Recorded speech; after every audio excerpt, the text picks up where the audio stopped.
अज्ञानतिमिरान्धस्य ज्ञानाञ्जनशलाकया चक्षुरुन्मीलितं येन तस्मै श्रीगुरुवे नमः।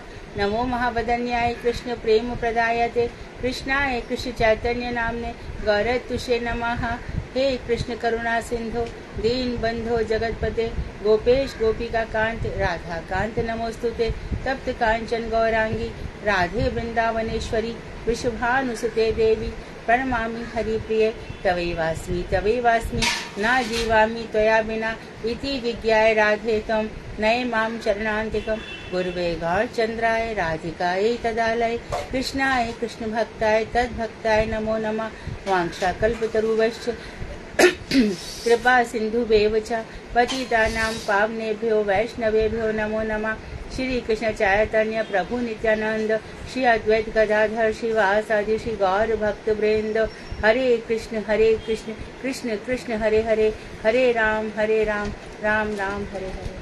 मैं सर्वप्रथम मध्य गुरु पद्म परमाराध्यतम रूपानुगाचार्य वर परिव्राजकाचार्य वर नित्य प्रविष्ट ओम विष्णुपाद अष्टोत्तर शतक श्रीमद भक्ति वेदांत श्री नारायण गोसाई महाराज मध्य शिक्षा गुरु पद्म परमाराध्यतम नित्य प्रविष्ट ओम विष्णुपाद अष्टोत्तर शतक श्री भक्ति वेदांत श्री वामन गोसाई महाराज के चरण सरोज में अनंत कोटि दंडवत प्रणाम कर उनकी अहेतु की कृपा की वांछा करती हूँ।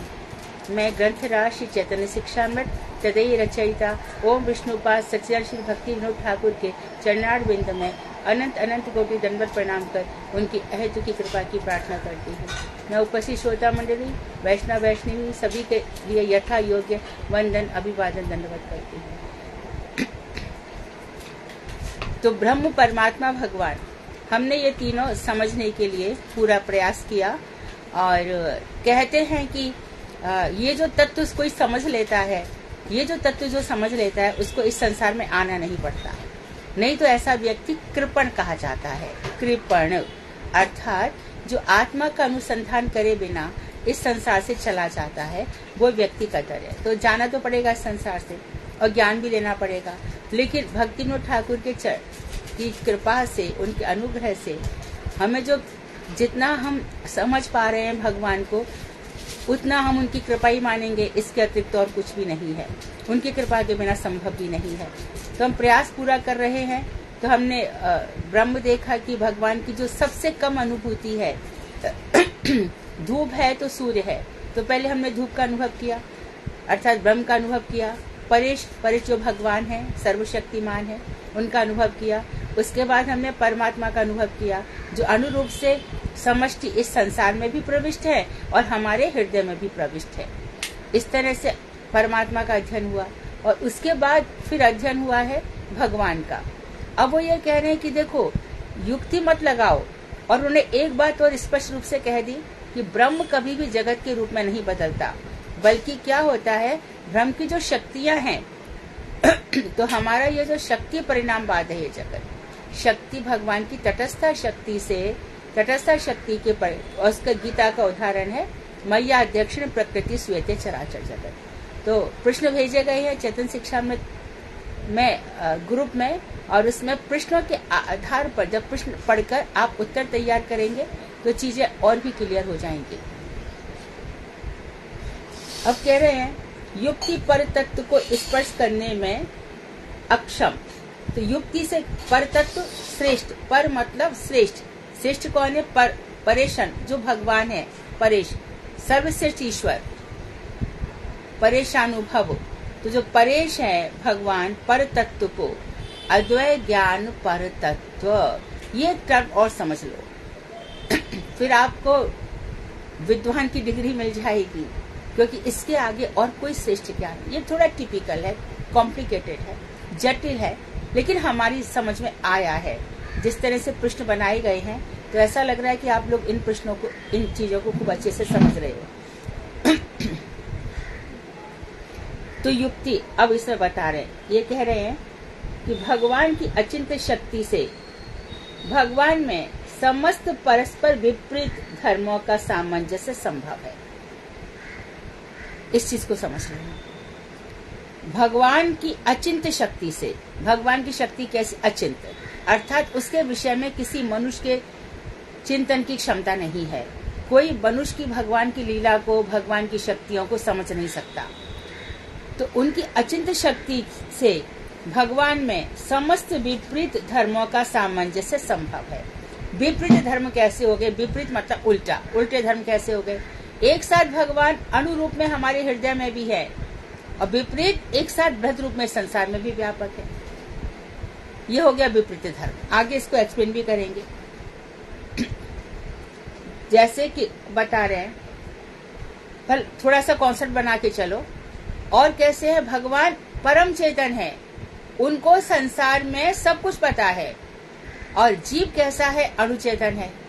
ये भेदाभेद भाद हो गया है। हम उनके ही हैं, हम उनके ही, ये हमारा अभेद है। और भेद क्या है? उनके जैसे नहीं है। तो विपरीत धर्म में भगवान में एक साथ सब कुछ है, सारी शक्तियां, सब कुछ भगवान के अंदर एक साथ है। एक साथ भगवान शत्रुओं का संहार भी करते हैं और साथ में भगवान अपने भक्तों की रक्षा भी करते हैं। भगवान क्या नहीं जानते थे कि रावण की नाभि में अमृत है? परंतु भगवान ने पूरा विभीषण को चांस दिया कि विभीषण ही बोले कि इसकी नाभि में अमृत है। तो भगवान भक्तों को के साथ विनोदन लीला करते हैं। विनोदन अर्थात भक्तों के साथ विनोद होता है भगवान का। देखो,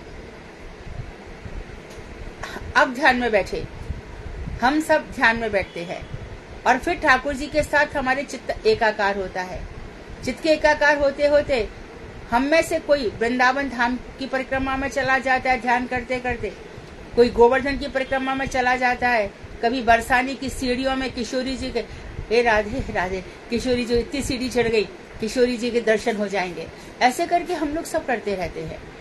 करते करते भगवान का जो चिंतन होता है, चिंतन से हमारे हृदय में ये सब तत्व प्रकाशित होते हैं, तत्व प्रकाशित होते हैं।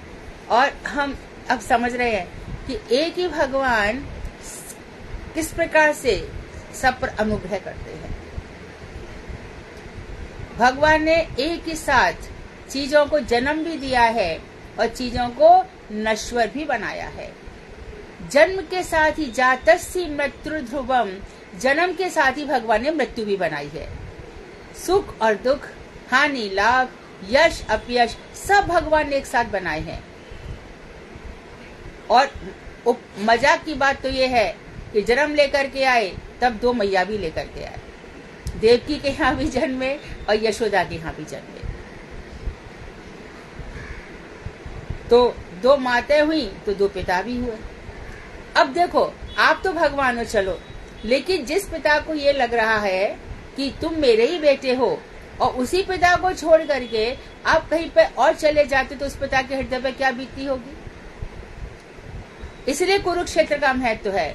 कुरुक्षेत्र में जो सूर्य ग्रहण के समय 3 महीने शिविर लगे, तब नंद बाबा ने वसुदेव से यही कहा था कि वसुदेव ये मत समझ लेना कि मैंने कोई पाप किया है और मैं सूर्य ग्रहण में स्नान करने आया हूँ, मैं अपना बेटा लेने आया हूँ। तो जहाँ भगवान अचिंत्य शक्ति से योग माया उनको माधुर्य लीला का आस्वादन करा रही है यशोदा जी को, वहाँ जब कंस को मार करके आए हैं और जाति देव की वसुदेव के बंधन खोले हैं और दोनों कुछ बोल नहीं पा रहे, ऐसे रह रहे हैं। भगवान ने कहा, लोग तो मुझे हमेशा ईश्वरी समझते रहेंगे। तो भगवान को प्रणाम कर रहे हैं और बड़े भोले भालेपन से कह रहे हैं, मैं आपकी सेवा नहीं कर पाया, मेरा बड़ा दुर्भाग्य रहा। दोनों भाई कह रहे हैं, कृष्ण बलराम।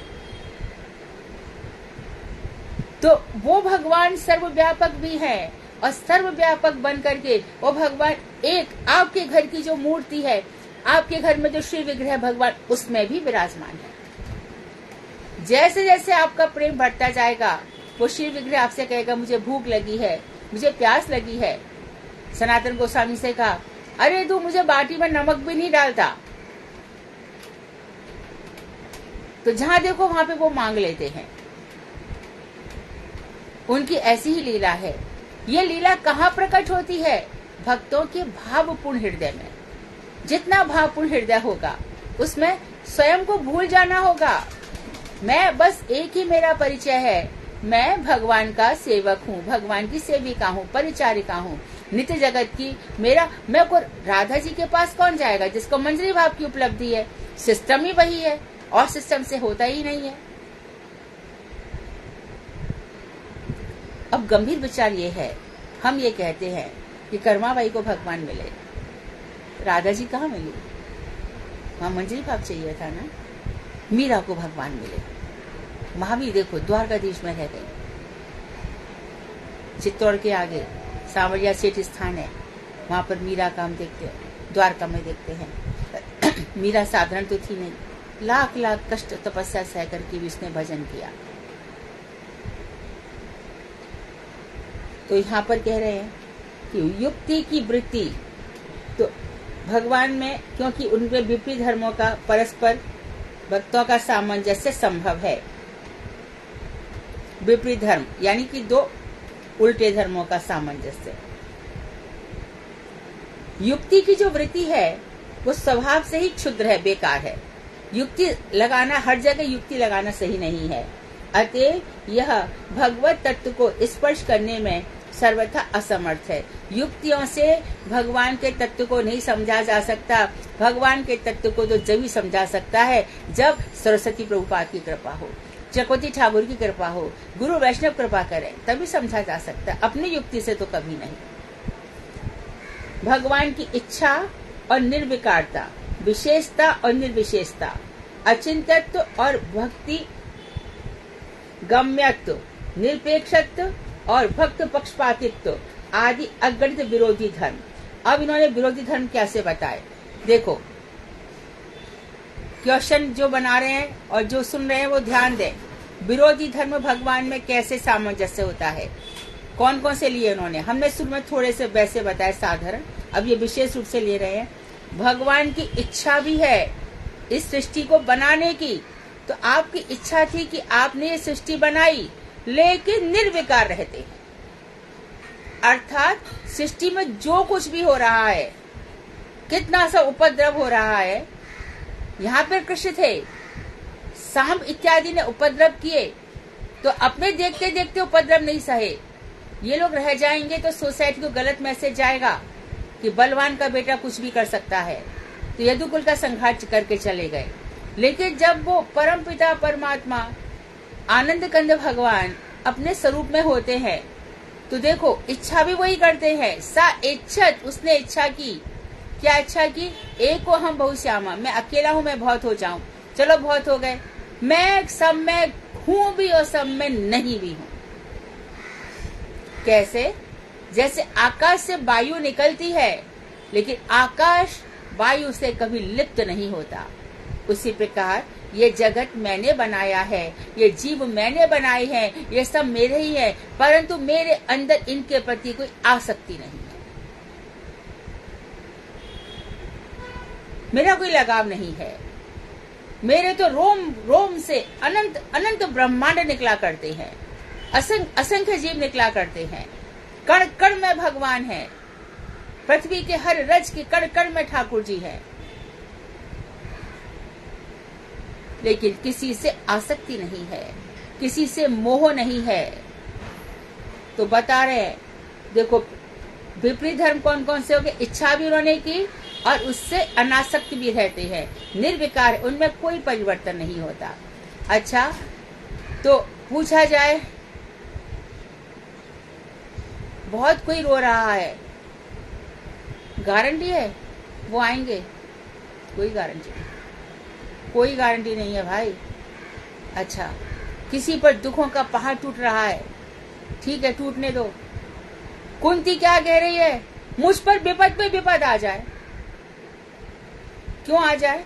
विपद में आपका नाम लेती रहती हूँ, आपका नाम मेरे मुख से नहीं हटता, तो मैं रक्षा भी तो कर रहा हूँ। लाक्षर से रक्षा करी, द्रौपदी के चीरहरण में कितनी बार मैंने रक्षा करी। हाँ, विपद आई तभी तो रक्षा करी, इसलिए विपद में आपका नाम होता है। पृथ्वी पर जो जल है, तेज है, वायु है, अग्नि है, आकाश है, सब भगवान से निकल रहे हैं। तो देखो भगवान की इच्छा भी है और इच्छा में रह करके भगवान निर्विकार भी है, एक बात। फिर दूसरे कह रहे हैं उनके अंदर विशेषता भी है और निर्विशेषता भी है। विशेषता क्या है, उनके गुण बता दिए, ये उनका वैशिष्ट है। विशेषता वैशिष्ट एक ही बात है। क्या वैशिष्ट है? एक तो वो मंत्रों से जाने जाते हैं, गोपाल मंत्र जितना अधिक जपा जाएगा, भगवान के जो आनिक इत्यादि मंत्र हैं, हरे कृष्ण महामंत्र जपा जाएगा, तो भगवान का वैशिष्ट उतना ही दिखाई देता है। क्या वैशिष्ट है? द्वारका की लीला में क्या वैशिष्ट है? रुक्मणी से उपहास करते हैं, अरे रुक्मणी, हमारे जैसे अकिंचन से तुमने विवाह क्यों किया? शिशुपाल जैसे बड़े बड़े धनवान लोग तुम्हारे सामने थे, हम तो देखो राजा भी नहीं है और भविष्य बनने का चांस भी नहीं है, क्योंकि उग्रसेन महाराज के अंडर में हम, वो तो राजा थे। तुम अभी भी सोच लो, तो वहां पर चतुर्भुज स्वरूप दिखा दिया। यह भगवान का वैशिष्ट है द्वारका लीला में। गोकुल में रहे ठाकुर जी काफी समय तक, लेकिन कंस के यहाँ से पूतना आई, शक्टासुर आया, बकासुर आया, बत्सासुर आया, तो खुद ही ने प्रेरणा दी, अब यहाँ पे नहीं रहेंगे, वृंदावन चलते हैं, वहां पर घास भी अच्छी है और हमारे गाय बछड़ों को अच्छा भोजन भी मिल जाएगा। तो ये भगवान के वैशिष्ट हैं। इतने सब वैशिष्ट के बाद भी महाराज वो निर्विशेष हैं। यहाँ पर यही समझना चाहिए। अच्छा, गजेंद्र ने उनको पुकारा और भागवत में साफ लिखा है कि गजेंद्र ने किसी भी भगवान को नहीं पुकारा, न ब्रह्मा जी को, न शंकर को, न विष्णु को, बस उन्होंने कहा कि आप परतत्व हैं, आप मां। लेकिन जिसने जो भी गुण बताए वो कृष्ण में ही सब लागू होते हैं, तो वो खुद ही चले आए। द्वितीय व्यू के जो हरि हैं वो आ गए उसकी रक्षा के लिए और ग्रह का चक्र से सिर काट दिया। इसी बात में आगे बताएंगे। अभी हमने जो पढ़ा कि भक्तों के साथ भगवान का पक्षपात है। आप कहते हो कि निर्विशेष है, तो भक्तों के साथ तो पक्षपात करते हैं, ये उनका स्वाभाविक गुण है। गजेंद्र ग्रह, आपको क्या करना है? दोनों को लड़ने दो? नहीं, क्यों नहीं करना? गजेंद्र ने मेरी स्तुति करी, गजेंद्र मेरा भक्त है, मेरे भक्तों को जो कष्ट देगा मैं सहन नहीं करूंगा। विप्रदेनु सुर शांत हित लीन मनुज अवतार, निज इच्छा निर्मित तनु माया गुण गोपाल। विप्रधेनु सुर संत, इनके लिए तो मेरा अवतार है, मनुष्य अवतार लेता हूं मैं। निज इच्छा, मेरी इच्छा से, बताए ना, खुद की इच्छा, अपनी इच्छा से मैं शरीर धारण कर लेता हूं, लेकिन माया का कोई गुण मुझ में लगता नहीं है, इसलिए मैं निर्विशेष हूं। तो मेरा कोई निर्विशेष प्राकृत वैशिष्ट नहीं है, अप्राकृत वैशिष्ट है। और इतने सारे वैशिष्ट हैं मेरे, कहां तक गिनोगे? चैतन्य भागवत के प्रारंभ में कहा गया है कि अनंत भगवान अनादिकाल से उनका गुणगान कर रहे हैं। उनको ऐसा लगता है कि अभी समाप्त हो जाएगा, अभी समाप्त, पर होता नहीं है। हरि अनंत, हरि कथा अनंता, भूरिदा जना। तो जो बहुत बड़े दानी है वो क्या है? भगवान श्री कृष्ण की कथाओं को परोसते रहते हैं। तो बताया, दो विकार ले लिए, इच्छा और निर्विकार। खुद ही ने सृष्टि बनाई और खुद ही सृष्टि से परे भी है, और खुद ही विशेषता है और खुद ही निर्विशेष भी है, और अचिंत्यत्व है और भक्ति गम्यत्व भी है। बहुत सुंदर बात कही। उनको चिंता से परे है, चिंता से परे है, लेकिन भक्ति से प्राप्त हो जाते हैं। भक्ति से वो सब समझ में आ जाते हैं। हमारे प्रभुपाद जी ने जब प्रचार किया तो 10 साल में, कोई बोलता है 100 करोड़ और कोई बोलता है 12 वर्ष में, 100 करोड़ नाम जपा पहले, उसके बाद प्रचार के लिए निकले। कितना नाम जपा, कितना नाम जपा। प्रचारक निकल तो जाते हैं प्रचार के लिए, लेकिन हृदय बदलना बहुत असंभव है। जब तक अपना चित्त बल नहीं होता तब तक हृदय परिवर्तन हम कर नहीं सकते। तो श्रीमन महाप्रभु ने, मेरे गुरुदेव ने 60, मेरे ख्याल से 65-66 वर्ष तक गुरुदेव को इतना लोग नहीं जानते थे। कितना भजन था, कितना भजन था। अभी तो थोड़ा सा अपनी प्रशंसा, अपनी कथा कहो और गुरु जी के बल पर अपनी ही बातें कहना, वो भी झूठ सच मिला करके, कितना परोस करके, कितना सब कुछ। कितना बड़ा अपराध है ये। सुनने वाले के लिए भी और बोलने वाले के लिए भी। भजन करो भजन। सूर्य है तो चमकेगा। सूर्य थोड़ी कहता है मैं सूर्य हूं, मैं सूर्य हूं, कभी नहीं। और आत्म प्रशंसा में फिर झूठ बहुत हो जाता है, वो फिर अपराध हो जाता है। तो यहां बता रहे, देखो कितने साफ बता रहे हैं कि वो अगणित, ये अचिंत्यत्व भी है उनके अंदर और भक्ति गम्यत्व भी है। भक्ति गम्य, भक्ति से प्राप्त हो जाते हैं। मैं जब रिसर्च की थी, डोंगरी जी महाराज के पास गई। महाराज जी मुझे ये, डोंगरी जी महाराज ने क्या कहा, श्रीमद् भागवत न शब्द गम्य है न अर्थ गम्य है, ये कृपा गम्य है। कृपा से अनुभूति हो सकती है। जो बात को बड़े बड़े विद्वान लिख रहे हैं, विश्वाचक्रवर्ती ठाकुर, प्रभुपाद जी, भक्तिविनोद ठाकुर, वो हमारे लिए इतनी आसान कैसे हो सकती है। और कृष्णदास कबीरदास गोस्वामी तो क्या कह रहे हैं, मैं तो विष्टा का कीड़ा हूं। जिन्होंने चैतन्य चेतामृत लिखा, उन्होंने अपनी पहचान ऐसे बताई। हम क्या सीख रहे हैं उनसे। तो फिर से देखो, भगवान अचिंत्यत्व है, चिंतन से परे है, लेकिन भक्ति से प्राप्त हो जाते हैं। भक्ति से उनके दर्शन भी हो जाते हैं, भक्ति से वो प्रसन्न भी हो जाते हैं। फिर क्या कहते हैं, मैं क्षीर सागर में सोया रहता हूँ, अभी देवोत्थान एकादशी आएगी, श्रुतियां मुझे जगाने आएंगी, परंतु वो वेद मंत्र मुझे इतने नहीं अच्छे लगते। तो आपको क्या अच्छा लगता है। गोपियां जब कमर पे हाथ रखकर तिरछी तिरछी क्रोध से, रत्नारी लाल आंखों से जब मुझे देखती है, कटाक्ष करती है, मैं उस समय सर्वहारा हो जाता हूँ। वो मुझे बहुत अच्छे लगते हैं। तो वो प्रेम के भूखे हैं भाई, प्रेम के हैं। तो वो भक्ति अर्थात प्रेम से गम्यत्व प्राप्त हो जाते हैं। इसको स्पष्ट किया। इसके बाद बता रहे हैं निरपेक्षत्व और भक्ति पक्षपातित्व, जो हम बताई गए हैं। किसी की अपेक्षा नहीं है उनको कोई चाहिए हो तो आप आत्माराम है।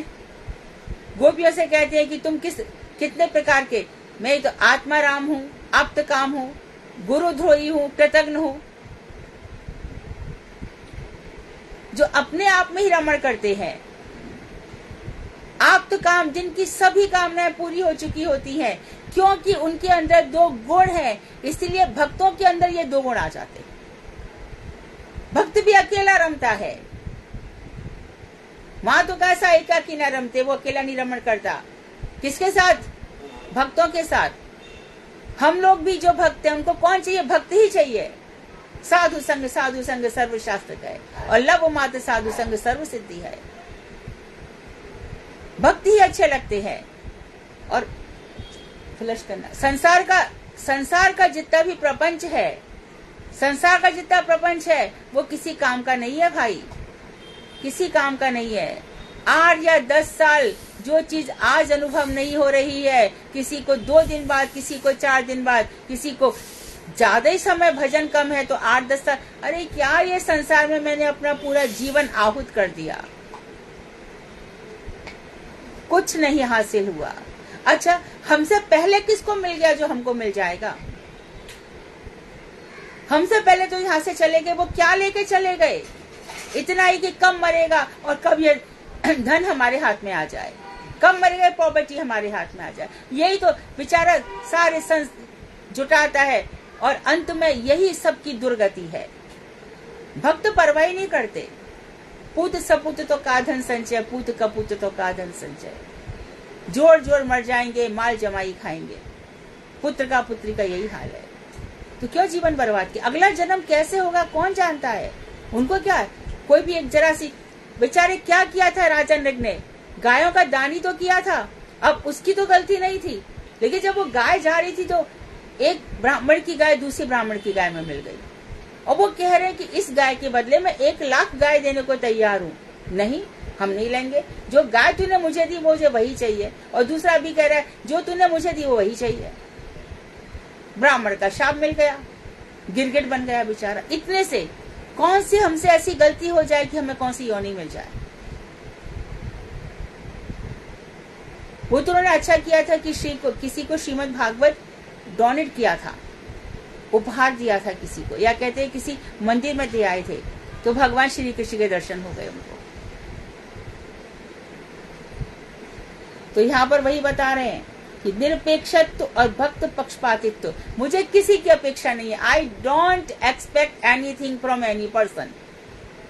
मुझे अपने भक्तों से क्या चाहिए? क्या चाहिए? प्रेम।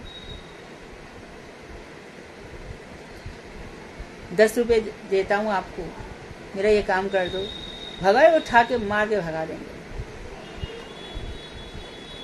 कोई फूल लेकर के गया, उसके फूल मैं लिया ही नहीं, तू जला दे। इससे अच्छा तो तुम हृदय से प्रणाम कर दे, वो चलेगा। दूसरे के फूल को लेकर के प्रणाम करने की जरूरत नहीं है। जितना समेट लो अपने आप को, जितना अपने आप को समेट लोगे उतनी जल्दी भगवान खुश हो जाएंगे। ध्यान रखो, कछुआ कच्छप अवतार भगवान का यही है, अपने को समेटो, विषयों से समेट। ये विषयों के पीछे ही तो हमारा सब कुछ, सारा सर्वनाश विषयों के कारण है। आंखों को ये चाहिए, नाक को ये चाहिए, कान को ये चाहिए, ये चाहिए, ये चाहिए, यही सब। इसी से हम अपनी इंद्रियों को विषयों में लगा देते हैं। हटा लो ना उनको, कल भी तो मरना ही है ना। इस शरीर को तो आज ही मार डालो, मैं आत्मा के लिए जीऊंगा। शरीर तुझे कितना खाने को चाहिए? अब अभी सबको समझ में आ रहा है कि भैया सूर्यास्त के बाद मत खाओ। डॉक्टर कहेंगे तो समझ में आ रहा है, और शास्त्र कहेंगे तो समझ में नहीं आता है। फ्लश करना, शास्त्र कहेंगे तो समझ में नहीं आता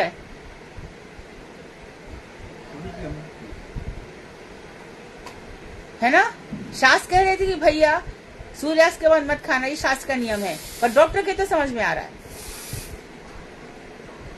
सुबह से शाम जितना हो सके उतना कम अल्पाहारी होता है भक्त, तो किसके इतना जोड़ना है? तो निरपेक्ष, कोई बात की आशा ना रखना, कोई बात की अपेक्षा नहीं करना। भगवान भक्त से कुछ भी नहीं चाहते, लेकिन निरपेक्ष है। दैत्य दानव उनके लिए कुछ नहीं देते, तो भी भगवान उनका उद्धार कर ही देते हैं। चाहे हिरण्याक्ष हो, हिरण्यकशिपु हो, भस्मासुर हो, मुरारी हो, मुरारी भी ऊपर पहुंच गया। कहाँ है भगवान, कहाँ है भगवान, कहाँ है, किधर है? बोले इतना क्या ढूंढ रहा है, अपने हृदय में ही देख ले। और जैसे उसको अभिशाप था, जैसे वो हृदय में हाथ रखा वहीं पर, तो भगवान को तो सबका सब कुछ पता रहता है। द्रौपदी को भी उन्होंने तैयार कर लिया भीष्म पितामह के पास, आज वो वरदान देंगे सौभाग्यवती होने का। जा द्रौपदी, और चलो पाजेब तो उतार दी, वो तो ठीक है, चप्पल की भी आवाज हो रही थी, चप्पल भी उठा करके अपनी जेब में रख ली। मेरे से प्रेम करके तो देखो, कौन है ऐसा? कोई नहीं अपना, सब जगत सपना। यहाँ कोई अपना नहीं है जी, सब स्वप्न है, सब झूठा संसार है। एक वही है जो हर हालत में हमारी रक्षा कर लेता है। ना उसको हमारा गरीबी चाहिए, ना अमीरी चाहिए, ना मान चाहिए, ना अपमान, हमारा कुछ भी नहीं चाहिए। प्रेम के कारण हमारे वशीभूत हो जाता है। ऐसा हमारा ठाकुर, अद्भुत ठाकुर है। और बता दिया किसी से अपेक्षा भी, ये विरोधी गुण है भगवान के। उसके बाद कह रहे आदि अगणित विरोधी धर्म जिस विग्रह में सामंजस्य को प्राप्त हुए हैं उसमें युगपत। तो जिस विग्रह में श्री भगवान के कृष्ण विग्रह में सामंजस्य आप समझते हैं ना, हर चीज को मैच कर, सब मैचिंग हो गई है वहां पर, सब मिलन हो गया है, सामंजस्य सबका मिलन हो गया है। उससे युगपत मतलब साइमल्टेनियसली, मतलब एक साथ स्वरूपगत अभेद और तटस्थ विचारगत भेद क्या स्वीकृत नहीं हो सकते? तो हम कह रहे हैं स्वरूपगत भेद, एक साथ भगवान से अभेद है। कैसे? हम उनके ही हैं। और तटस्थ विचारगत भेद, और उनकी जो तटस्थ शक्ति में है, तो हमने क्या किया, हम ही को भोग करना था, इसलिए संसार में आ पड़े। और क्या झेल रहे हैं, यहाँ पे क्या मिल रहा है? और खुद ही जिसने संसार बनाया वही श्री कृष्ण कह रहे दुखालय है। ये दुखालय है, दुख का घर है ये संसार। और हम सोचे अरे भैया उसके यहाँ तो बड़े सुख हैं, बड़े उसके यहाँ क्या कमी है।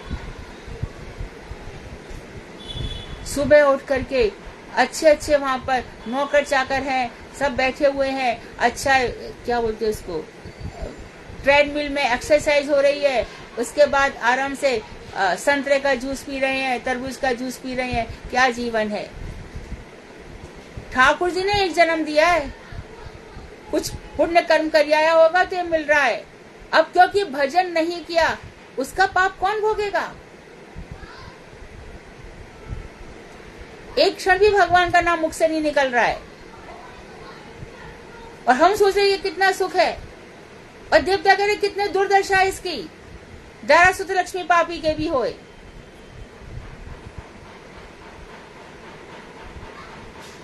कितने धनाढ़ देश अमेरिका आदि वहां ऐसे तो जी रहे हैं, पर उनको हमारे स्वामी प्रभुपाद धप कह के आए पाप चोर है ये लोग, भगवान की वस्तु भगवान को अर्पण नहीं करते। और हमारे भक्त भगवान को दिए बिना पानी भी नहीं पीते।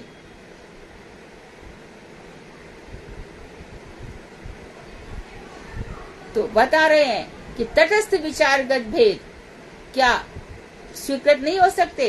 पर तटस्थ शक्ति में क्या होता है, कुछ लोग चित्त जगत की ओर चले जाते हैं। तटस्थ शक्ति बेला भूमि बता दिया गया है, जल है, किनारा है और फिर सूखी भूमि है। ये तट पर तटस्थ शक्ति, इस तट पर जीव खड़ा है। जीव को स्वतंत्रता दे रखी है, तेरे को जो करना है कर, यहाँ जा वहां जा। तो संसार में बड़ी अच्छी चीजें लग रही हैं, यहाँ तो बड़ी तपस्या लग रही है और बड़ी अच्छी चीजों में डूब मरता है। जैसे कि पतंगा आग को देखता है, इसमें बड़ा सुख है, क्या चमक है, और जाता है वहां पर, खत्म। तो युगपत अभेद और तटस्थ विचार भेद क्या स्वीकृत नहीं हो सकते। जो केवल अद्वैत का समर्थन करते हैं उनका, जो केवल अद्वैत का समर्थन करते हैं उनका जैसा भ्रम है, ठीक वैसा ही भ्रम केवल द्वैत के समर्थन करने वालों का भी है।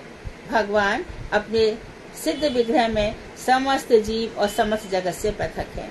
अब उन्होंने बता दिया कि जो ऐसे लोग हैं केवल अद्वैत, जीवी ईश्वर है, जीवी ईश्वर है, ऐसे जो लोग अद्वैत का समर्थन करते हैं, मात्र अद्वैत, तो उनको जो गलत कंफ्यूजन है, ऐसा मत बोलो, आप कंफ्यूजन में जी रहे हो, अपने जीवन को बर्बाद मत करो।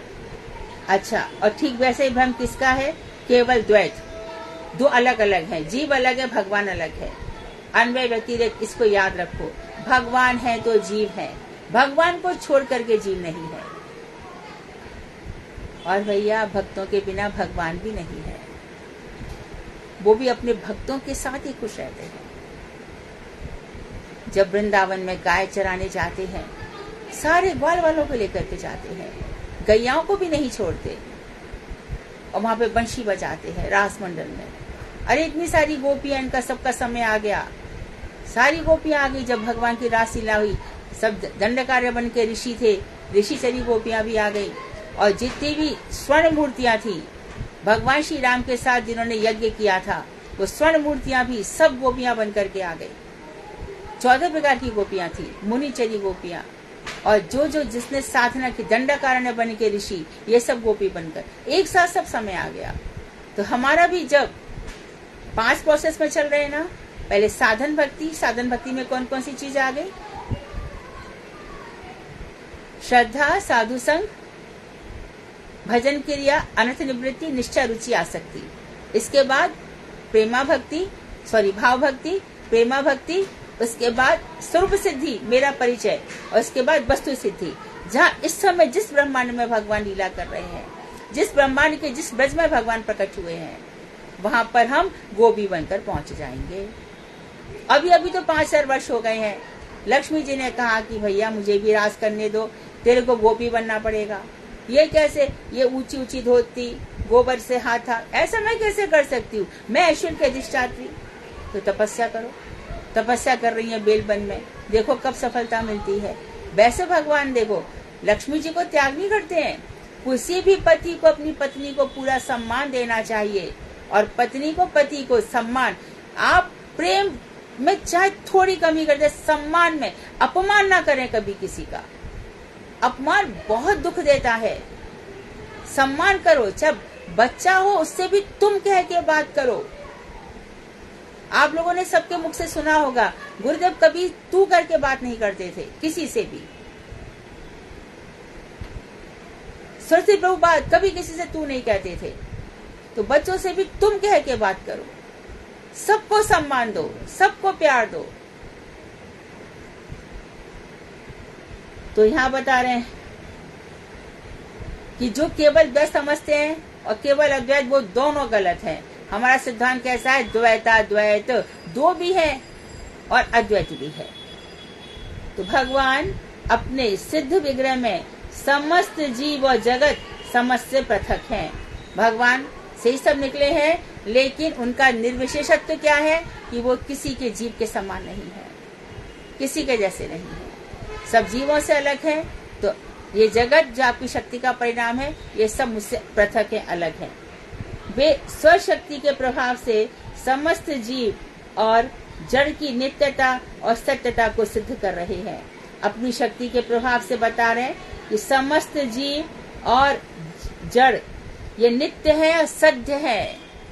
कोई जीव, आत्मा हमेशा नित्य है, आत्मा कभी मरती नहीं है। न हन्यति हन्यमाने शरीरे, ये शरीर हन्यमान है, आत्मा कभी नष्ट नहीं होती, नित्य है हम। फिर से देख लो भगवान ने क्या बताया स्वरूप का। भगवान की स्वशक्ति के प्रभाव से समस्त जीव और जड़ की नित्यता और सत्यता को सिद्ध कर रहे हैं। जड़ की जगत की होना चाहिए।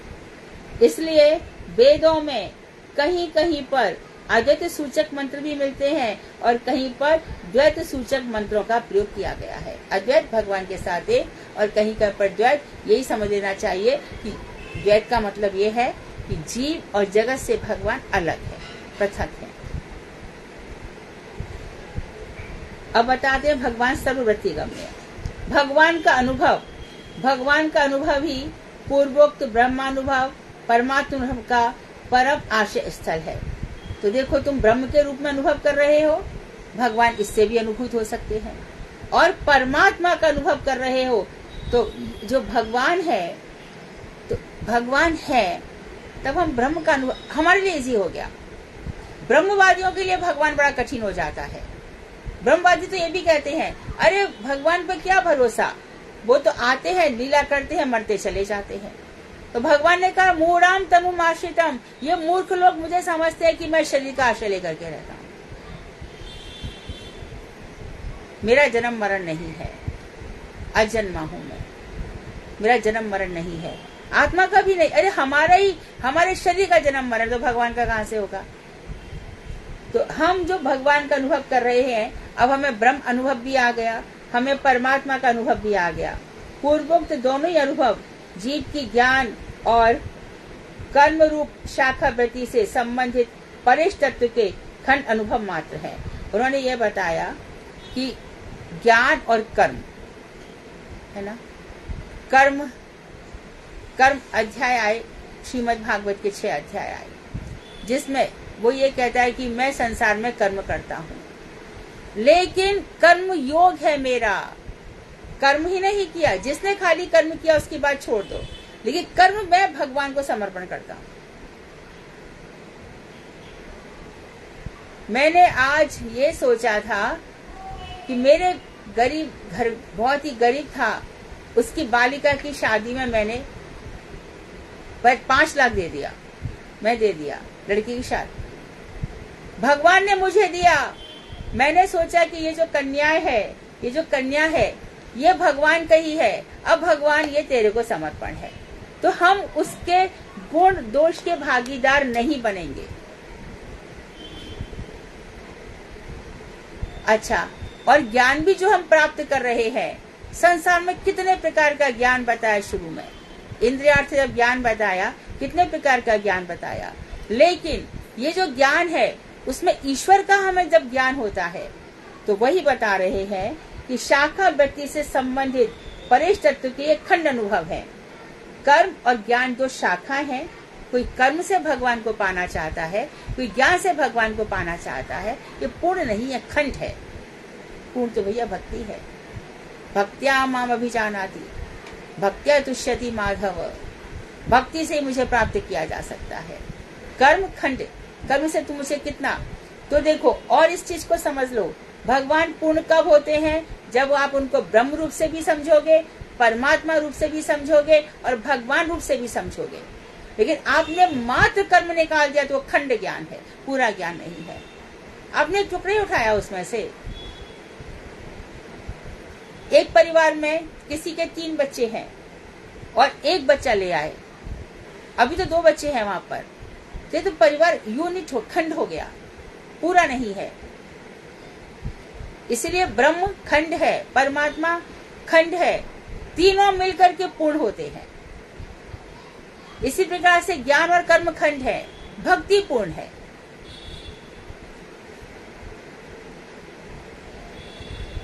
भगवत अनुभव केवल मात्र विशुद्ध भक्ति, भगवत भक्ति रूप साक्षात दर्शन से ही संभव है। ज्ञान और कर्म खंड है, भक्ति से ही संभव है।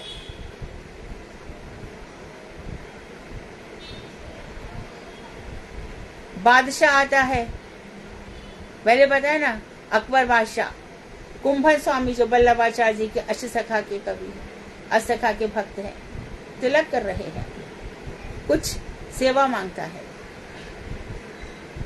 सेवा मांग के उसने क्या किया, केशी घाट पे थोड़ा सा पत्थर टूटा हुआ है, माँ का ठीक कर दो। तो उसको इतना, तो उसको ये जो कुंभन दास है, बड़ी गरीबी थी इनके यहाँ पर, 3-4 बालक थे। तो भगवान के यहाँ ये सब नहीं चलता है, वहां पे ये शर्त ही नहीं है कि कौन गरीब है, बल्कि तो कहते मेरा भक्त निष्किंचन हो जाता है। और ज्ञान, ज्ञान भी कैसा, निर्विकल्प ज्ञान, अर्थात किसी प्रकार का कोई विकल्प नहीं है, शुद्ध सच्चा। यतो भक्ति सा वै पुंसाम परो धर्मा यथा यतो भक्ति रदुक्षजे। मनुष्य मात्र का यही धर्म है जहाँ अधोक्षज भगवान में भक्ति है। तो कर्म इत्यादि सब तो भगवान ने खुद ही कहा, सर्वधर्मान परित्यज्य मामेकम शरणम व्रज। वेद सब नारायण पर है, सब कुछ भगवान पर है। तो भैया आराम से इनको जोड़ो और भक्ति करके निकल जाओ इस संसार से। भक्ति रूप साक्षात दर्शन से ही संभव है। आगे कह रहे हैं, स्वरूप प्राप्त वस्तु ही यथार्थ वस्तु है। सच्ची वस्तु क्या है, जिसका स्वरूप हमें प्राप्त हो रहा है। और भगवान का स्वरूप क्या है, परेशानुभव क्या है, वो ब्रह्म भी है, वो परमात्मा भी है, वो भगवान ही है। यही भगवान का स्वरूप है। खाली हम भगवान ले लेंगे और ब्रह्म और परमात्मा को छोड़ देंगे तो ये पूरा नहीं होगा। परमात्मा के रूप में वो मेरे हृदय में है, परमात्मा के रूप में जगत में सब में व्याप्त है, एक चींटी में भी व्याप्त है। रहुगण की पालकी उठाते हैं भरत, लेकिन फलांग फलांग के चलते हैं कि कोई चींटी मुझसे मर ना जाए।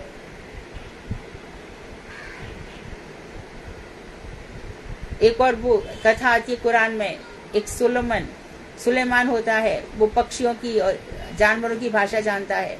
वो जब चलता है तो रास्ते की सारी चींटियां डर जाती है कि हमें रौंद डालेगा।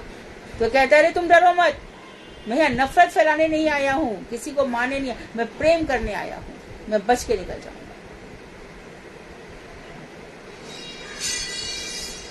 एक और वहां पे कथा आती है, वो कोई सिंधी कवि थे, उनके पिता, तो सच्ची कथा है।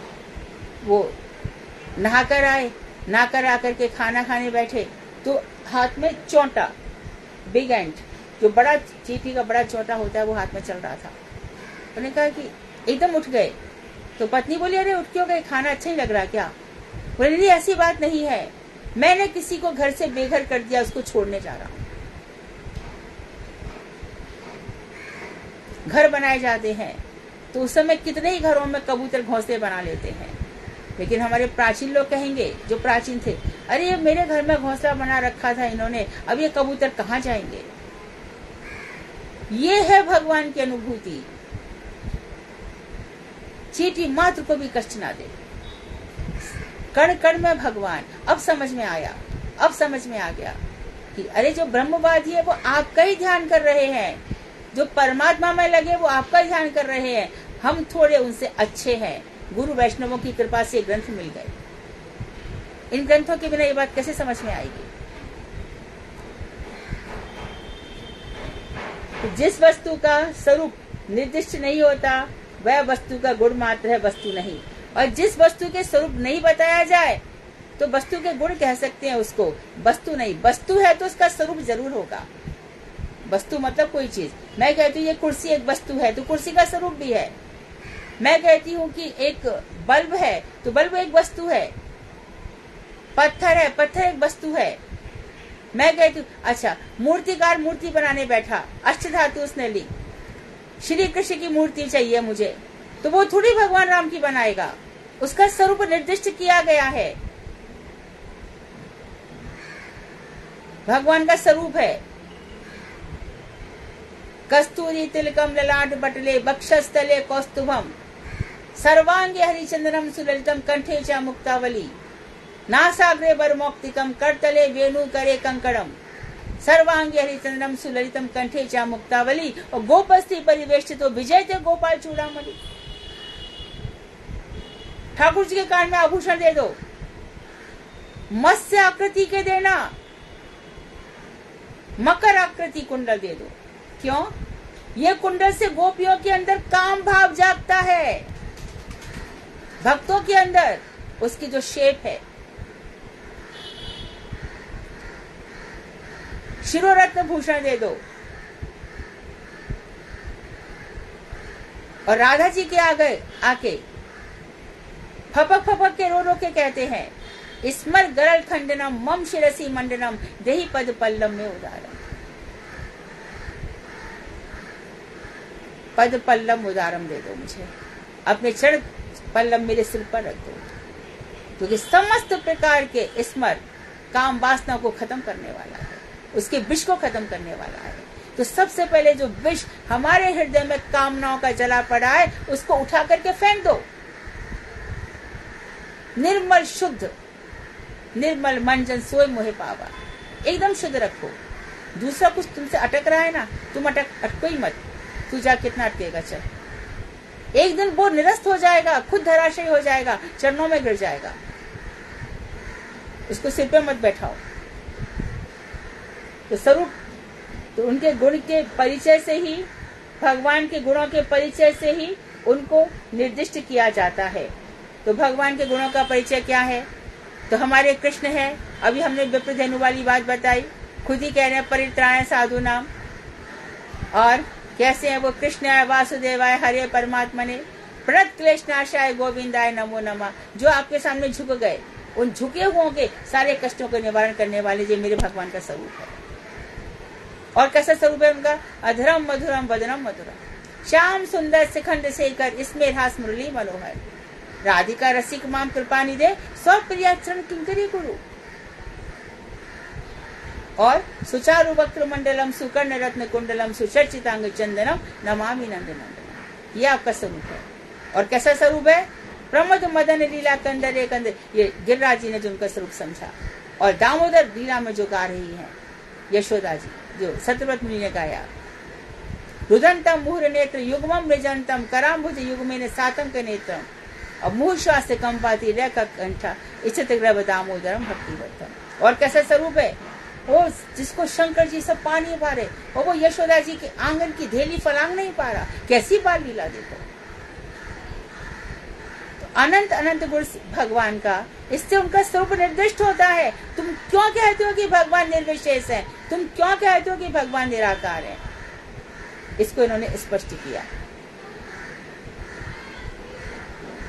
उनको निर्दिष्ट किया जाता है, इसलिए उनकी मुख्य स्थिति नहीं है, वे केवल भगवान की गौड़ स्थिति मात्र है। इसलिए वे केवल एक एक वृत्ति के द्वारा गम्य है।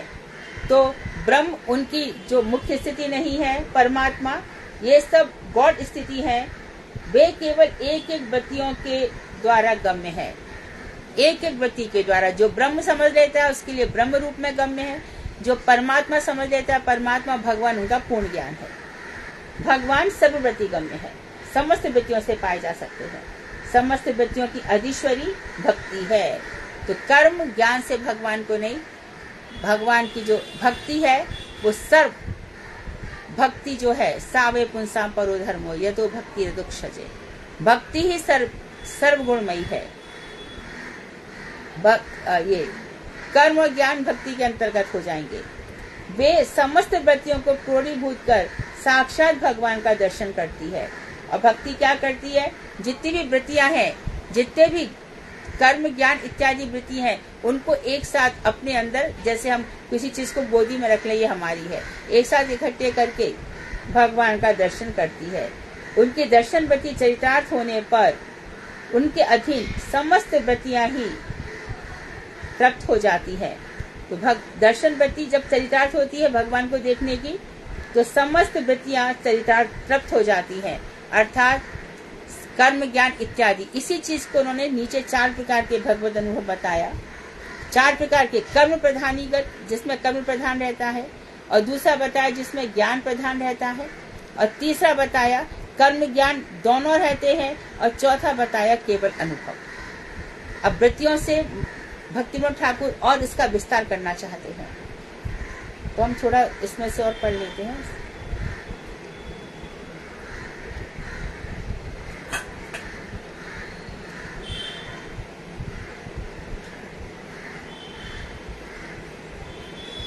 जब तक जीवों का जड़ संबंध दूर नहीं हो जाता, मैं मेरा, आत्मा का तो है ही नहीं कोई, शरीर का है, झूठे संबंधों को सच मानना, यही सबसे बड़ी दुर्दशा है।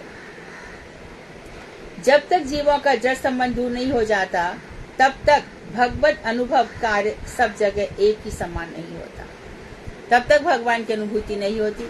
किसी को कम, किसी को ज्यादा हो सकती है। किसी को थोड़ा स्वप्न आ गया, किसी को कोई बैठा था, बैठा बैठा अचानक सुगंध आने लग गई, अचानक बैठे, किसी को अरे भगवान का बस दिखाई दे गया, किसी को आवाज आई, अरे आजा राधा रमन लाल जी मेरे दर्शन कर जा। किसी को कुछ अनुभूति, किसी को कुछ अनुभूति हो सकती है, सब एक समान नहीं होती। किसी किसी की तो कर्म प्रधान बुद्धि भक्ति को सेवा में नियुक्त रहकर उसके भगवत अनुभव को कर्म प्रधानी भूत के रूप में प्रकाशित करती है। किसी किसी की जो कर्म, वो उसको कर्म करना अच्छा लगता है। कैसे अच्छा लगता है? मठ में गए हो, सीढ़ियां खराब हो रही हैं, धूल लगी है, गुंडीचा मंदिर में जैसे हम साफ करते ठाकुर जी आएंगे, इसी प्रकार से वहां पे सफाई कर दी। सब्जी बन रही है, मामनिया कर दिया। सेवा, किसी भी प्रकार की सेवा कर दी। नहीं भजन हो रहा है, माला नहीं लग रही, तो चलो इतना तो कर लो। यहाँ पे यही बता रहे हैं कि कर्म प्रधान बुद्धि भक्ति की सेवा में नियुक्त रहकर उसके भगवत अनुभव को कर्म प्रधानी भूत के रूप में प्रकाशित करती है। तो उसको कर्म, उसी को ये लगता है कर्म प्रधानी भूत। और देखो इनको दिया, श्याम सुंदर है ना, तो श्याम, इनको क्या दिया था? झाड़ू मंडल की सेवा, श्यामानंद झाड़ू मंडल की सेवा दे दी। कर्म था ना, झाड़ू लगाई।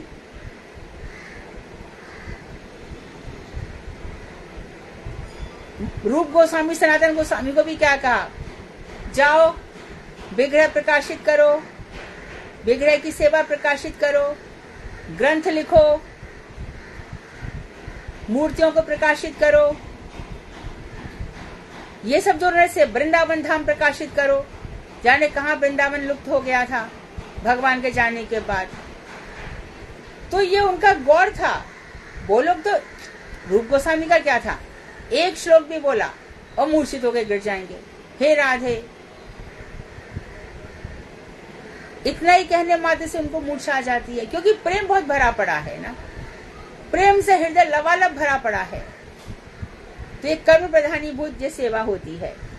किसी किसी की कर्म प्रधान बुद्धि भक्ति की सेवा में नियुक्त रहकर भगवत अनुभव करती है, तो कर्म प्रधानी भूत के रूप में प्रकाशित करती है। किसी किसी की ज्ञान प्रधानी भूता बुद्धि भक्ति की सेवा में नियुक्त होकर भगवत अनुभव को ज्ञान प्रधानी भूता के रूप में प्रकाशित करती है।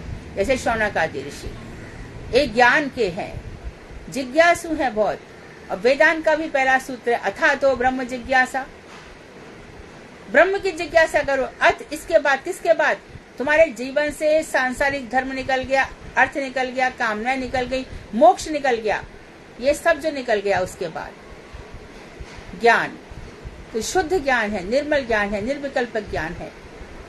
तो किसी किसी को ज्ञान हो जाते हैं, शौनक आदि ऋषि बताया और बताया आर्तो जिज्ञासु अर्थार्थी ज्ञानी चा भर्तर्षव, ज्ञानी मुझे प्राप्त कर लेते हैं। और ज्ञानी कौन हो गया? कपिल मुनि ज्ञानी है, देवहूति को उन्होंने ज्ञान दिया। इधर अंत में चले जाओ, श्रीमद् भागवत के 10वें स्कंद के अंत में 63वां अध्याय, जहाँ पर भगवान श्री कृष्ण वसुदेव को ज्ञान दे रहे हैं। चित्रकेतु का बेटा मर गया तो अंगिरा ऋषि और नारद ऋषि दोनों आगे उन्होंने ज्ञान दिया। और वही ज्ञान जब चित्रकेतु पार्वती के शाप से असुर बन गए, वृत्रासुर बन गए, तो क्या क्या प्रार्थना कर रहे हैं? अरे रण क्षेत्र में ऐसी प्रार्थना कौन करता है? बोल रहे हैं अजात पक्षावि मातरम खगाह। अरे जैसे पक्षी होते हैं जिसके पंख उत्पन्न नहीं हुए, वो अपने माता की प्रतीक्षा करता है। और जिस प्रकार से गाय का बछड़ा अपनी मैया की प्रतीक्षा करता है, और जिस प्रकार से परदेश में गए हुए पति की पत्नी प्रतीक्षा करती है, मुझे वही विरह चाहिए, मुझे वही विरह दे दो। अब गुरुदेव कहेंगे कि जो सुबह सुबह आरती कर रहा है, एक वो है जो खूब घंटा बजा रहा है, आरती कर रहा है, एक अगरबत्ती कर रही है माता जी, एक और कर रही है, सबको देखा देखी और आरती हो। लेकिन एक जो है प्रिया प्रियतम रात को मिलने के बाद दोनों के चिन्मय विग्रह में रति चिन्ह प्रकटित हुए। रति चिन्ह प्रकटित होकर के अब कृष्ण को नंदगांव जाना है, किशोरी जी को जावड़ जाना है इस समय। और तो वो दोनों का मिलन क्या हुआ? योग माया ललिता जी विशाखा जी आरती उतार रही है। उस समय जो बिछड़न के समय जो किशोरी जी को, कृष्ण को जो विरह है, वो ही विरह मेरा प्राण सर्वस्व होना चाहिए। मैं उसी विरह की आकांक्षा करता हूँ। भजन खूब किया, अश्रों की धारा ही नहीं बही तो भजन क्या किया? और जब ये भावना होती तो रोना आना स्वाभाविक है। ये भजन की वृत्ति है। भजन क्या कार्य करता है? रुलाता है। वो स्वाभाविक रूप से होता है। तो ज्ञान प्रधानीभूत रूप में प्रकाशित करती है। उसी प्रकार ज्ञान और कर्म उभयनिष्ठ बुद्धि भक्ति की सेवा में नियुक्त होकर उभय प्रधानीभूता भगवत अनुभव को प्रकाशित करती है। और कभी कर्मनिष्ठ भी हो जाती है। ज्ञान उभय मतलब दोनों प्रकार के निष्ठ होकर के भगवान का अनुभव कराती है। ये तीनों प्रकार के अनुभव जड़ से मुक्त होने पर तो ब्रह्म का भी अनुभव होगा, कर्म का भी अनुभव होगा, ज्ञान का भी अनुभव होगा, दोनों मिलकर के भी अनुभव होगा। कब होगा? जब जड़ वस्तुओं से हमारी ममता अहंता मिट जाएगी। जड़ वस्तु से संबंध रखने को मना कर रहे हैं।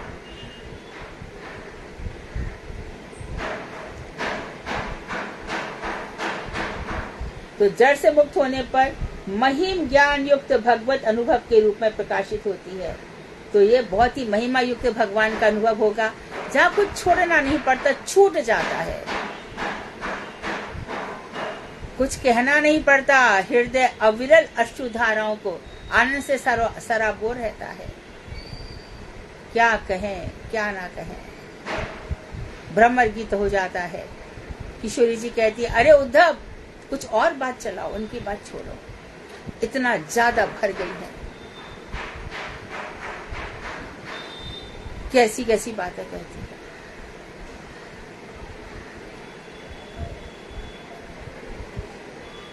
इन अनुभवों से युक्त चरम गति भगवत पार्षद के रूप में सालोक्य, साष्टी और सामीप इन तीनों रूपों में होती है। तो जिनको ये तीन अनुभव होते हैं भगवान उनको अपने पार्षद के रूप में ग्रहण कर लेते हैं और उनको सालोक्य अर्थात भगवान नहीं मांगने पर भी भगवान का लोक तो मिलेगा ही मिलेगा। जब भगवान की सेवा करनी है तो उनका लोक मिलेगा ही। ये सालोक्य मुक्ति मिल जाती है। साष्टी उनके समान ऐश्वर्य मिल जाता है। और सामीप्य, भगवान की समीपता मिल जाती है। ये 3 प्रकार की मुक्तियां भक्तों के करतलगत होती हैं, हाथ में अपने आप होती है। साधन काल में जो रागानु मार्ग के अनुसार साधन करते हैं, सिद्धि काल में उनको केवल अनुभव रूप भक्ति मिलती है। तो जिसका यस्य जादृशी साधना भवेत् तस्य तादृशी सिद्धि भवेत्, जिसकी जैसी साधना होगी वैसी उसको सिद्धि प्राप्त होगी। तो सिद्धि उसको मिल जाएगी। जैसा राग मार्ग के अनुसार जो साधन करते हैं, सिद्धि काल में उनको केवल अनुभव रूप, मतलब ना उसमें ज्ञान है ना कर्म है, बस अनुभव ही अनुभव है, अनुभूतियां ही अनुभूतियां है, केवल अनुभव है।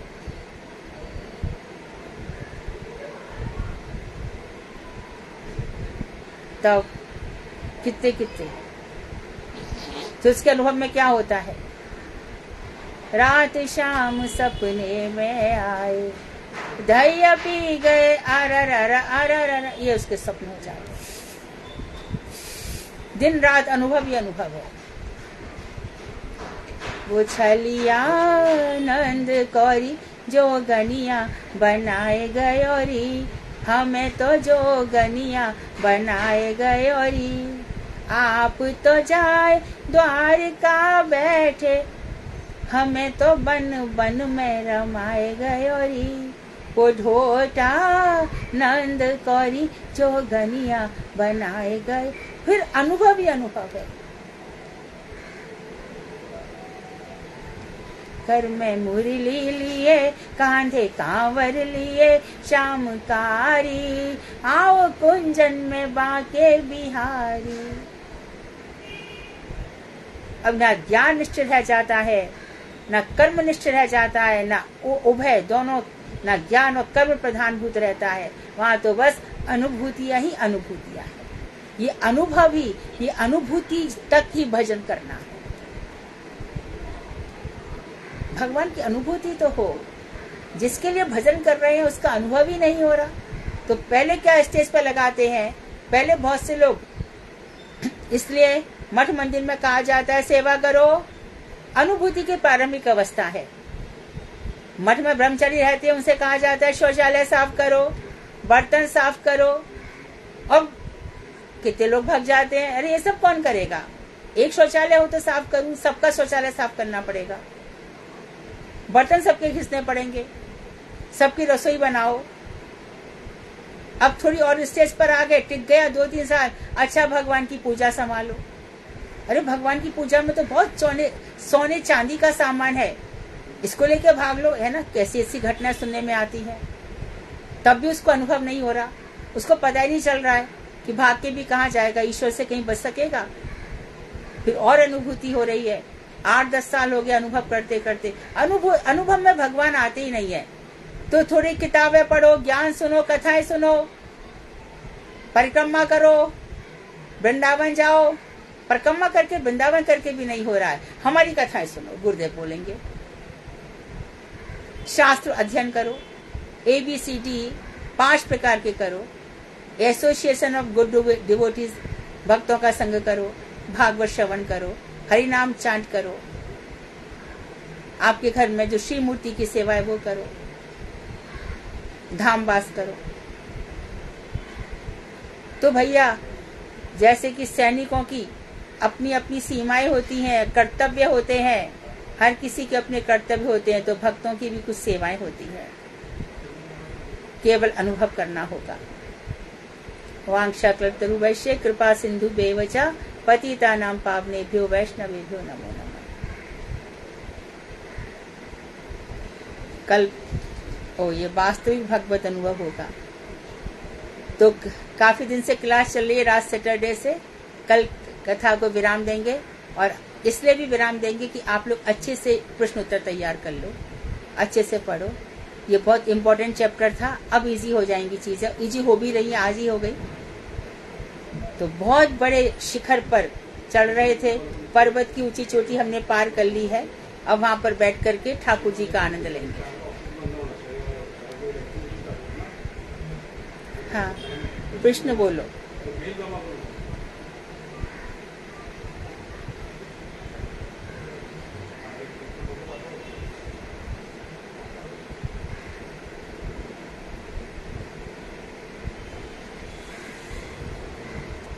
आरंभ करें।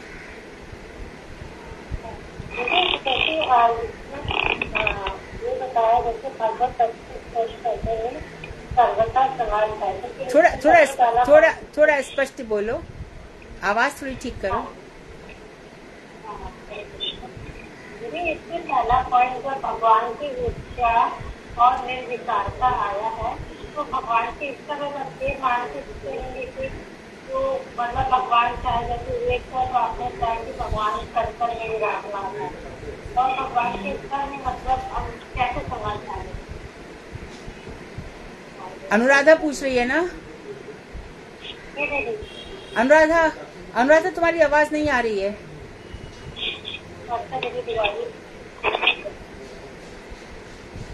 तुम चाहो तो मेरे फोन पे बोल सकती हो, मुझे फोन पे आवाज आ जाएगी।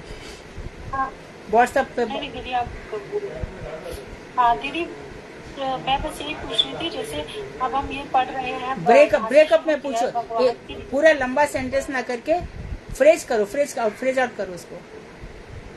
ठीक है। भगवान की इच्छा, हाँ भगवान की इच्छा सही है। हाँ दीदी, इसमें जैसे आपने बताया जैसे भगवान कण कण में है, तो भगवान की इच्छा को और कैसे हम आसान उदाहरण से जैसे समझे? भगवान तो कोई भी इच्छा करते हैं ना, सृष्टि की भी इच्छा करते हैं, प्रलय की भी इच्छा करते हैं, सब कुछ मत्तः सर्वम प्रवर्तते, सब कुछ मेज से ही चल रहा है, ये सब भगवान की इच्छाएं हैं। हाँ सब कुछ वही।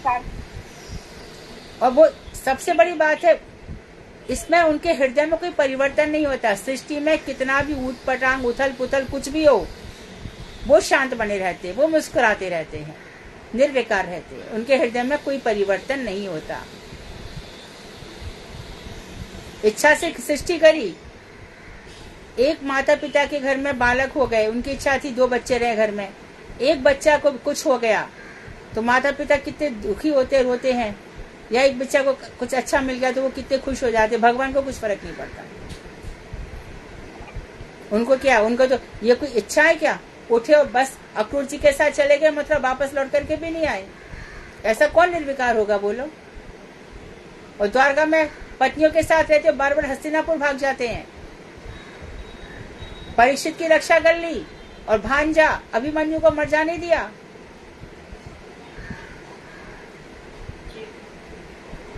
ये ऐसा यही कर सकते हैं। दीदी एक है, ये तीनों प्रकार के अनुभव जड़ से मुक्त होने पर ही होंगे। आपने बताया था कि जो महिमा, हाँ अहंता ममता संसार से शरीर से मुक्त होने पर ही अनुभव हो सकते हैं। ये तो कर्म क्या हो जाएगा, शरीर से संबंधित वो जड़ कर्म बन जाएगा। भक्ति मार्ग में इंसान कितनी भी सेवा कर ले थकेगा नहीं, और संसार में 2 घंटा भी काम करेगा तो थकेगा। भक्ति मार्ग में थकान नहीं होती। दीदी ये तीनों प्रकार के अनुभव में आप बता रहे थे ब्रह्म परमात्मा, ये क्या और क्या बताया था तीसरा? देखो अनुभव एक कर्म से प्राप्त हुआ, और दूसरा हुआ ज्ञान से, और तीसरा है उभय निष्ठ कर्म और ज्ञान दोनों से, और तीसरा न कर्म रह गया न ज्ञान रह गया, केवल अनुभव है। तो लास्ट में जो हम सबसे लास्ट में जो बताया, वहां बस अनुभव ही अनुभव है, वहां कर्म ज्ञान सब शांत हो जाते हैं।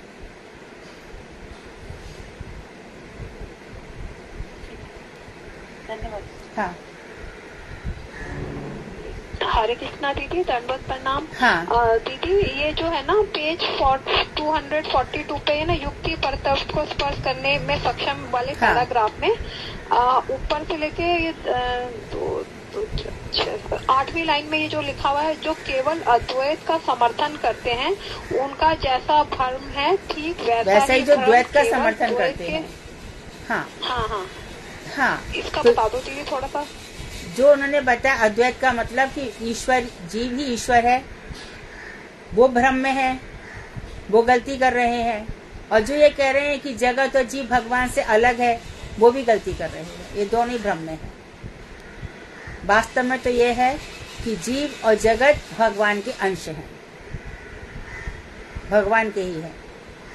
तो द्वैताद्वैत है, भेदा भेद है, भेद होने पर भी अभेद है, द्वैत होने पर भी अद्वैत है। ठीक है दीदी, थैंक यू। हरे कृष्ण। हरे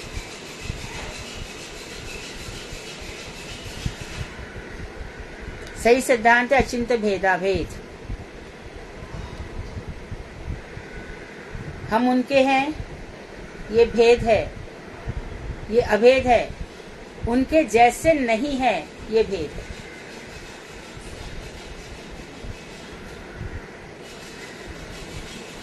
और पूछो। ये आ गया तो अब सारे शास्त्र तुमको करतलगत हो जाएंगे। करतलगत मतलब ऐसे हमारी मुट्ठी में है सब, ऐसा हो जाएगा। यही बहुत कठिन था बस। हरे कृष्ण दीदी। जैसे दीदी, हाँ बोलो बोलो, एक एक करके बोलो। दीदी जैसे भगवान अपने सिद्ध विग्रह में समस्त जीवों और समस्त जगत से पृथक है, तो सिद्ध विग्रह में दीदी कैसे? हाँ, भगवान की तो सिद्धे सिद्धि है ना।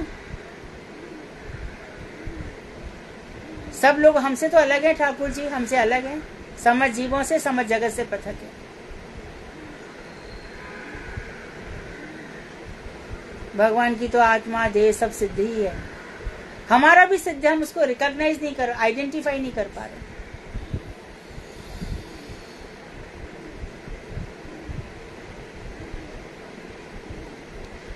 और फिर तो भजन द्वारा अनुभव होगा, मतलब जितना भजन बढ़ता जाएगा दीदी उतना हाँ, ही। ये भजन के बल पर। जहाँ तुम लोगों की 4 बजे समाधि लग गई ठाकुर जी के लिए, फिर बहुत अनुभूतियां होती हैं। पहली अवस्था में तो क्रंदन बहुत होता है, मैं क्यों आपसे बिछड़ी हुई बैठी हूँ, क्या करने आई थी संसार में, कहाँ पे मैंने क्या कर डाला। अब नहीं, अब नो नसानी, अब ना नसे हो, बहुत समय वेस्ट कर दिया, अब नहीं होने दूंगी, अब नहीं। तो तेरे को मैं बहुत परीक्षा लूंगा। मैंने सीता को भी नहीं छोड़ा। ले लो ना, शरीर तो मरेगा, शरीर की तो हो रही है, आत्मा में क्या कर लोगे, कुछ नहीं बिगाड़ पाओगे मेरा।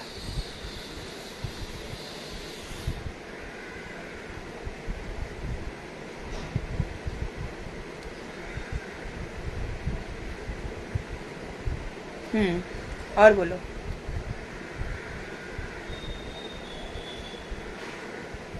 बस कोई और एक पूछ रहा था। ठीक है, कीर्तन। हरे दीदी, दंडवत। दंडवत, हाँ दंडवत प्रणाम दीदी। दंडवत। प्रभु जी भजन गाना चाहेंगे। हाँ हरे कृष्ण। हाँ हरे कृष्णा। हाँ, प्रभु जी के बाद तुम गाओ। कौन बोल रहा था ऊपर? हाँ, प्रभु जी के बाद कौन बोला गाने के लिए? विनीता। दीदी। हाँ ठीक है, साधना। प्रभु जी के बाद तुम गाना साधना। धन्यवाद दीदी। धन्यवाद प्रभु जी। बजाऊ रे मन श्री नंदनंदन अभय चरणार बजाऊ रे मन श्री नंदनंदन अभय चरणार दुर्लभ मानम जन्म सत्संगे तरहे भव सिंधुरे बजाऊ रे मन श्री नंद नंदन अभय चरणार विंदरे शीत आतप अत बरीशन ये दिन मायम जागिरे विफल से मुनु कृपन दुर्जन चपल सुख लब लागिरे बजाऊ रे मन नंद नंदन अभय चरणार हे धन यौवन पुत्र परीशन पीछे की आचे पर तीरे कमल दल चल जीवन टलमल बजाऊं हरि पद नीति रे भजहु रे मन श्री नंद नंदन अभय चरणार विंद रे श्रवण कीर्तन स्मरण वंदन पाद सेवन दास रे पूजन सखी जन आत्मनिवेदन गोविंद दास अभिलाष रे भजहु रे मन श्री नंद नंदन अभय चरणार जय नंद नंदन जय यशोदा नंदन नंद नंदन जय यशोदा नंदन जय गुरुदेवा जय गुरुदेवा गुरुदेवा जय गुरुदेवा निताई गौर हरि बोल हरि बोल हरि बोल हरि बोल प्रेमानंदे हरि हरि बोल। बहुत सुंदर। जीवन क्या है? कमल के दल पर एक बिंदु के समान है। हाँ, साधना गाओ। हरे कृष्ण।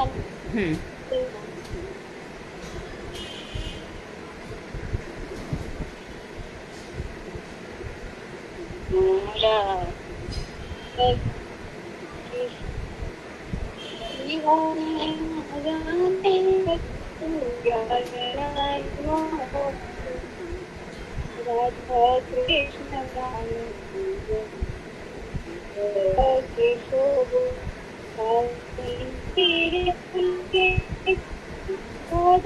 तेरा गाना अपना बेटीरा रतना बेटीरा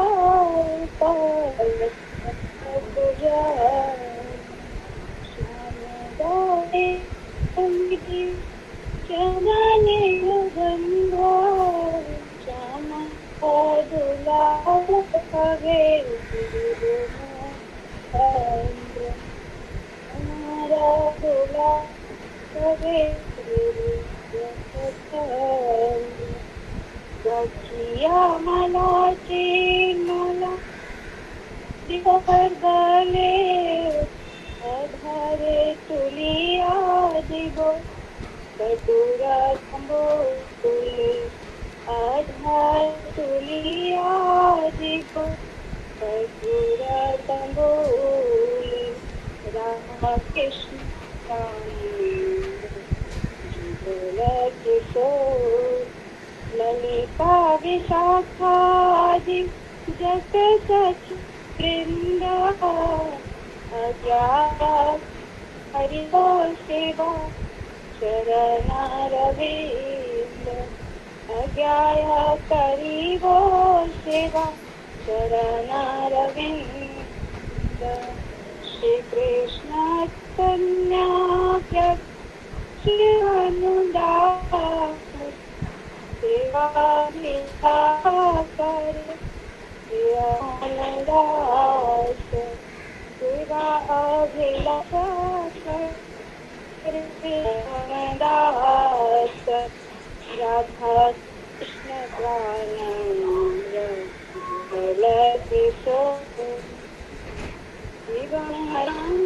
गति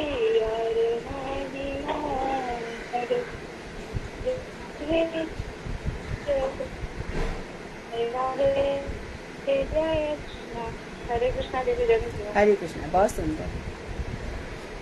ठीक है, फिर सोमवार को मिलते हैं। वांछाकल्पतरु वैश्य कृपा सिंधु वेवचा पतितानां पावनेभ्यो वैष्णवेभ्यो नमः। हरे कृष्णा। हरे कृष्णा। हरे कृष्णा।